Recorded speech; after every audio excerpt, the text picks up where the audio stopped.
It is protection of children from sexual offences. इसकी 4 key features बताता हूँ. Number 1, it is gender neutral. मतलब a boy or a girl who have been sexually offended can report it. Number 2, knowing a crime has happened and not reporting is itself a crime. कई बार क्या होता है, parents अगर sexual offence हो जाता है अपने बच्चों के साथ, उसको रिपोर्ट नहीं करते, कंसीडरिंग कि लोग क्या पॉक्सो जो एक्ट है उसके बारे में जो है हम लोग यहाँ पे जमा हुए हैं. सबसे पहले इसका फुल फॉर्म जैसा कि दिया गया है, protection of children from sexual offence. ठीक है, बच्चों को यौन अपराध से कैसे बचाया जाए इसके बारे में जानकारी देना होता है. तो बेसिकली ये 18 साल से कम बच्चों के लिए है. और इसमें इस एक्ट में हम लोगों को इसका मतलब ये नहीं कि बेसिकली ये फीमेल के लिए ही है, ये मेल के लिए लड़कों के लिए दोनों के लिए. तो इसमें कैसे जागरूकता को बढ़ाया जाए. तो बच्चों के साथ जो उत्पीड़न ऐसा नहीं है कि सिर्फ बदमाश टाइप के लोग होते हैं, वो जानबूझ करके आपको वो टच करेंगे. ठीक है, तो जैसे कि आप रोड पे भी जा रहे हैं तो इसमें जो है ये नहीं कि सत्ता जो बढ़ रहा था उसको कंट्रोल करने के लिए कैसे ज़्यादा से ज़्यादा ये कंट्रोल हो. ठीक है, तो ये एक्ट 2012 में लाया गया था, POCSO act, protection of children from sexual offence. ठीक है, ये लाया गया था. ठीक है, कुछ टॉर्चर करके किसी तरह से की भद्दी बातें करके उसको प्रताड़ित किया जाता है. दूसरा हो गया इमोशनल टॉर्चर. तीसरा होता है सेक्सुअल अब्यूज, जबरन बच्चों और बच्चियों के साथ जो अपने यौन शोषण की संतुष्टि के लिए बच्चों को इस्तेमाल करते हैं. और चौथा होता है नेग्लेक्ट. ये भी एक बहुत इम्पोर्टेंट अब्यूज है. जो भी बच्चा शोषित होता है वो या तो शर्मिंदगी से या घबराहट से अपने पेरेंट्स अपने टीचर्स को नहीं बता पाते हैं. तो नेग्लेक्ट हम लोग के लिए है, हम लोग अभिभावक हैं, टीचर्स हैं. आपकी जो दुविधा है, आपका जो परेशानी है वो हमें समझना होगा. इसलिए नेग्लेक्ट जो अब्यूज़ है वो हम समझेंगे और आपकी मदद करेंगे. इसके बाद बोर्ड पे मैंने आपको 2 इम्पॉर्टेंट चीज़ लिखा है, गुड टच और बैड टच, यानी कि सुरक्षित स्पर्श और असुरक्षित स्पर्श. लड़कियां अपने शरीर में 4 जगहों पे जो है वो जानकारी रखें आप लोग कि ये हमें हमारी माँ और जो डॉक्टर्स हैं चेकअप के दौरान वो ही छू सकते हैं, अन्य कोई व्यक्ति इसको नहीं छू सकता है. तो वो होता है हमारे होठ, ठीक, हमारी छाती और दोनों टांगों के बीच और पीछे हिप पे. ये सिर्फ हमारी माँ या डॉक्टर चेकअप लिस्ट में. इसके अलावा अगर कोई आपको यहाँ पे हाथ लगाए तो आपको जोर से बोलना है नो, मैंने अपोज करना है. ठीक है, तो ये हो गया गुड टच और बैड टच में फर्क. और गुड टच भी होता है, कोई हमें आशीर्वाद देते हैं, ठीक है, शाबाशी देते हैं, ये गुड टच होता है. ऐसा नहीं है कि आप शरीर में कहीं भी हाथ लगाए तो हम उसको कहेंगे लो मुझे मत छुइए, ऐसा नहीं है.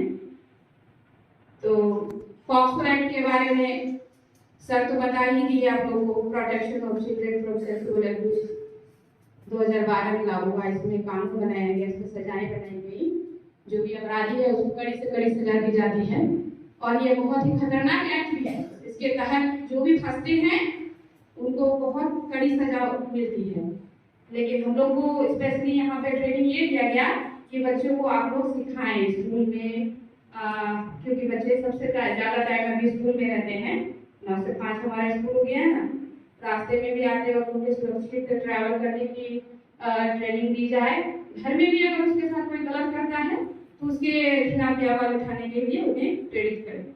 तो मेरे पास 2-3 वीडियो है जो आपको दिखाएंगे अभी टीवी पे, और उससे जो भी जानकारी आप लोगों को मिले उसे प्लीज आप अपने आसपास शेयर करें और खुद भी समझें. ठीक है. अधिनियम 2012 की कुछ मुख्य विशेषताओं के बारे में. बाल यौन अपराधों की परिभाषा. पॉक्सो अधिनियम 18 साल से कम उम्र के बच्चों के खिलाफ अलग अलग प्रकार के यौन अपराधों को परिभाषित करता है. सहमति की उम्र. पॉक्सो एक्ट के अनुसार 18 साल से कम उम्र का बच्चा यौन गतिविधि के लिए सहमति नहीं दे सकता है. लिंग तटस्थ पॉक्सो अधिनियम लिंग तटस्थ कानून है, यानी जेंडर न्यूट्रल है, जिसका अर्थ ये है कि इस कानून के अंतर्गत लड़का, लड़की और तीसरे लिंग को शामिल किया गया है। विशेष अदालतें पॉक्सो एक्ट बच्चों के खिलाफ यौन अपराधों से संबंधित मामलों की सुनवाई में तेजी लाने के लिए विशेष अदालतों की स्थापना का प्रावधान करता है। सजा पॉक्सो अधिनियम में बच्चों के खिलाफ यौन अपराध करने के दोषी पाए जाने वाले के लिए कारावास और जुर्माना सहित कठोर दंड के अलावा मौत की सजा का भी प्रावधान किया गया है। मुफ्त कानूनी सहायता पीड़ित बच्चे मुफ्त कानूनी सहायता के हकदार होते हैं। पहचान की सुरक्षा पॉक्सो अधिनियम में मामले की जांच और सुनवाई के दौरान पीड़ित बच्चे के साथ साथ बच्चे के परिवार के सदस्यों और गवाहों की पहचान की सुरक्षा प्रदान की जाती है और मीडिया पर ऐसी किसी भी जानकारी के प्रकाशन पर रोक लगाई जाती है जिससे पीड़ित की पहचान हो सकती हो। अपराध की धारणा पॉक्सो अधिनियम आरोपी के लिए अपराध की धारणा के सिद्धांत को निर्धारित करता है, जिसका अर्थ ये है कि निर्दोष साबित होने तक आरोपी को दोषी ही माना जाता है। बच्चों के अनुकूल प्रक्रियाएं अधिनियम यौन अपराधों के पीड़ित बच्चों की जांच, सुनवाई और पुनर्वास के लिए बच्चों के अनुकूल प्रक्रियाओं का प्रावधान करता है, जिसमें बच्चे के लिए विशेष शिक्षक या परामर्शदाता की नियुक्ति शामिल है। कानून के बारे में जानेंगे और वो कानून है पॉक्सो एक्ट 2012 यानी पॉक्सो अधिनियम 2012। हम सभी को एक जिम्मेदार नागरिक होने के नाते अपने बच्चों को बाल यौन शोषण के बारे में जागरूक करने के लिए और बच्चों के खिलाफ होने वाले यौन अपराधों को रोकने के लिए पॉक्सो कानून के बारे में सही जानकारी होनी बहुत ही जरूरी है, जिससे बाल यौन शोषण के खिलाफ एक साथ मिलकर असरदार लड़ाई लड़ी जा सके। इसीलिए आज की वीडियो में हम चर्चा करेंगे कि पॉक्सो कानून क्या है, ये कब बनाया गया और इसको बनाने की जरूरत क्यों पड़ी और इसका उद्देश्य क्या है और इसमें दोषी को क्या सजा मिल सकती है। तो आइए विस्तार से जानते हैं पॉक्सो एक्ट के बारे में।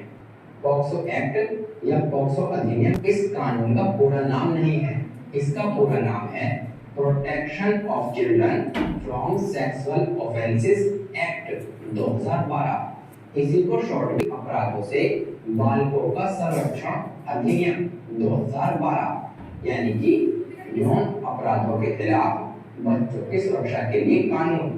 पॉक्सो एक्ट यह भारत का एक विशेष कानून है जिसे नाबालिग बच्चों को किसी भी तरह के यौन अपराधों से बचाने और बाल यौन घटनाओं को रोकने के लिए ही बनाया गया है। इसमें अलग अलग प्रकार के बाल यौन अपराधों को परिभाषित और उनका वर्गीकरण किया गया है। साथ ही इसमें इन अपराधों की गंभीरता के अनुसार अलग अलग सजा का भी प्रावधान किया गया है। दोस्तों, पॉक्सो एक्ट में कुल 46 धाराएं हैं। आइए अब जानते हैं पॉक्सो एक्ट के तहत नाबालिग होने की उम्र सीमा क्या है। पॉक्सो एक्ट के तहत 18 साल से कम उम्र के 18 साल से कम है वह नाबालिग की श्रेणी में आएगा। इससे पहले एक नाबालिग की उम्र 16 साल की थी, जिसको बढ़ाकर 18 साल तक कर दी गई है। पॉक्सो एक्ट को और भी कठोर बनाने के लिए इसमें कई खास बदलाव भी किए गए हैं। एक्ट में अब नाबालिग लड़के भी शामिल हैं। पहले पॉक्सो अधिनियम में सिर्फ नाबालिग लड़कियों के साथ होने वाले यौन अपराधों को ही शामिल किया गया है, यानी कि लड़कों और लड़कियों दोनों को यौन उत्पीड़न से बचाने के लिए पॉक्सो कानून 2012 में संशोधन किया गया है। इससे पहले नाबालिग लड़कों के साथ होने वाले यौन अपराधों के लिए कोई प्रभावी कानून नहीं था। आइए अब जानते हैं पॉक्सो कानून की जरूरत क्यों पड़ी। आज देश में आए दिन छोटे और नाबालिग बच्चों के साथ होने वाली यौन अपराध की घटनाएं और उनकी हत्याओं की खबर अक्सर सुनने को मिलती ही रहती है। महिला एवं बाल विकास मंत्रालय द्वारा साल 2007 कानून से पहले बाल यौन शोषण को आईपीसी यानी भारतीय दंड संहिता के तहत एक मामूली अपराध माना जाता था और सुप्रीम कोर्ट ने भी 1999 के साक्षी केस में बाल यौन शोषण से निपटने के लिए आईपीसी की अपर्याप्तता पर प्रकाश डाला था एवं बाल विकास मंत्रालय ने बाल यौन शोषण के बढ़ते मामलों को रोकने के लिए अपराध विधेयक का मसौदा तैयार किया, जिस पर सुप्रीम कोर्ट और महिला एवं बाल विकास मंत्रालय द्वारा पॉक्सो एक्ट तैयार किया गया और 14 नवंबर 2012 को भारतीय संसद द्वारा पूरे भारत में लागू कर दिया गया। पॉक्सो कानून द्वारा बाल यौन शोषण को एक गंभीर अपराध माना जाता है, जिसके लिए कड़ी से कड़ी सजा का प्रावधान होना चाहिए ताकि बच्चों के प्रति होने वाले यौन अपराधों को रोका जा सके। साल 2012 से पहले देश में बाल यौन अपराधों के लिए कोई विशेष नियम कानून नहीं था। आइए अब जानते हैं पॉक्सो अधिनियम का उद्देश्य क्या है। बचाना और ऐसी घटनाओं को रोकना, साथ ही उनके अधिकारों और हितों की रक्षा करना है। इसके अलावा विशेष अदालतों की स्थापना का प्रावधान करना, जिससे न्याय निश्चित समय सीमा के अंदर जल्दी और प्रभावी ढंग से दिया जा सके और अपराधियों को कड़ी से कड़ी सजा मिल सके। आइए अब जानते हैं पॉक्सो अधिनियम के तहत कौन कौन से अपराध शामिल हैं। इस विशेष कानून पॉक्सो अधिनियम के दायरे में नाबालिग बच्चों के साथ किया गया किसी भी प्रकार का यौन व्यवहार बाल यौन अपराध की श्रेणी में शामिल किया जाता है। इससे भी ये अपराध हो सकते हैं। आइए अब जानते हैं पॉक्सो एक्ट के तहत यौन अपराधों के दोषी के लिए क्या सजा है। पॉक्सो अधिनियम में यौन अपराधों के लिए सजा के यौन अपराधों के लिए प्रावधान है। यौन अपराध के लिए सजा 12 साल से ऊपर और 18 साल से कम उम्र के बच्चों के खिलाफ होने वाले अलग अलग प्रवृत्ति के यौन अपराधों के लिए अलग अलग सजा का प्रावधान है और दुष्कर्म करने के लिए दोषी को कम से कम 20 साल या आजीवन कठोर कारावास की सजा तक का प्रावधान है। साथ में जुर्माना भी लगाया जा सकता है। अश्लील उद्देश्यों के लिए किसी भी बच्चे का उपयोग करने या बाल पोर्नोग्राफी के उत्पादन, वितरण या बिक्री के लिए कम से कम सजा 5 साल बढ़ाया जा सकता है। दोस्तों, पॉक्सो अधिनियम बच्चों को यौन अपराधों से बचाने की दिशा में एक महत्वपूर्ण कदम है, जिसने बाल यौन शोषण के बारे में जागरूकता बढ़ाई है और अधिक लोगों को ऐसे मामलों की रिपोर्ट करने के लिए प्रोत्साहित भी किया है। अधिनियम को बनाया ही इसलिए गया है कि बच्चों को सभी प्रकार के यौन शोषण और दुर्व्यवहार से बचाया जा सके, पीड़ितों को न्याय प्रदान किया जा सके।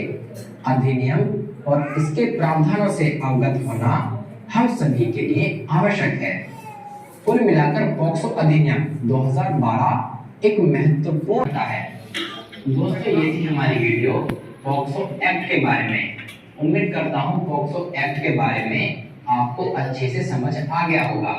अगर दोस्तों आपको ये हमारी वीडियो पसंद आई हो, पुलिसकर्मी की उपस्थिति हो और किसी रिश्तेदार की मौजूदगी, कोर्ट में केस पर हमारे आर्गुमेंट का सीधा मतलब होता है कि हम में से कौन सही है। लेकिन ये केस कोई साधारण केस नहीं।